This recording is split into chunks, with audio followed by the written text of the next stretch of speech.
Snoring, Anti-Snoring Devices and Other Concerns, by snoringcuresforyou.com, www.snoringcuresforyou.com. There are over 300 anti-snoring devices invented since the first innovative tennis ball in a sock, which primarily helps prevent patients from sleeping on their backs. Other devices, however, initiate unpleasant stimuli every time a person snores. However, it must be noted that snoring is not subjected to our voluntary faculties. If one device really does stop you from snoring, then it might be credited to the fact that you were kept awake all night. It all lies in the abnormality of the air passage. Free flow of air is needed to facilitate regular breathing. With problem snoring, it is likely that any part of the area at the back of the mouth and the nose strike constantly. Thus, the vibration in breathing. It may be that some people consider snoring as a non-serious condition, but in fact, the opposite is true. People who suffer from snoring normally have disrupted sleep that deprives them of having normal and comfortable sleep. And when the condition gets aggravated, the snorer normally will have long-term health problems, including obstructive sleep apnea.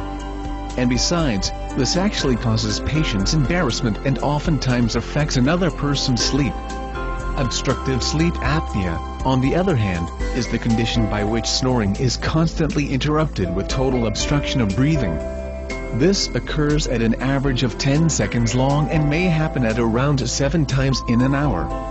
Thus, the patient may suffer from 30 episodes up to 300 episodes in one night alone.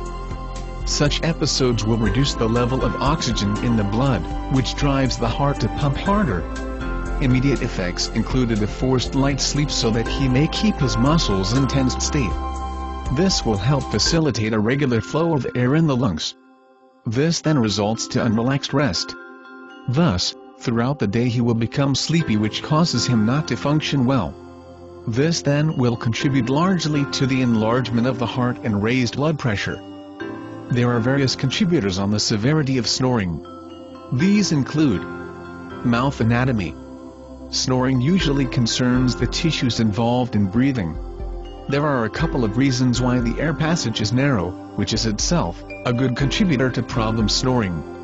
This may be due to enlarged tonsils, elongated soft palate and thick soft palate, and abnormality in the tissues at the back of the throat. These can all cause obstruction in the air passage. Alcohol consumption. Any factor that can help relax the muscles of the throat more are effective causes of snoring. Due to the fact that alcohol is a sedative substance, it acts upon the muscles in the throat as a relaxant. Thus, regular intake of alcohol during near bedtime can cause disruptive snoring. Sleep apnea. Often, snoring is associated with obstructive sleep apnea. It is best that you are well diagnosed so that due treatment can be processed. Nasal problems. It may also be that biological factors can intrude into the normal passage of air in your throat. The underlying part of the nose is termed the nasal septum, and when this partition is quite crooked or there is any nasal congestion due to this, snoring would occur. As we have earlier mentioned, there are so many attempts to cut off snoring. However, one of the most effective is surgery, in which permanent treatment is applied. If you are a sufferer from snoring, it is best that you get early diagnosis. While it may not be a life-threatening condition, it is still very likely that your condition gets severe. From www.snoringcuresforyou.com, a mini video to examine snoring, anti-snoring devices and other concerns.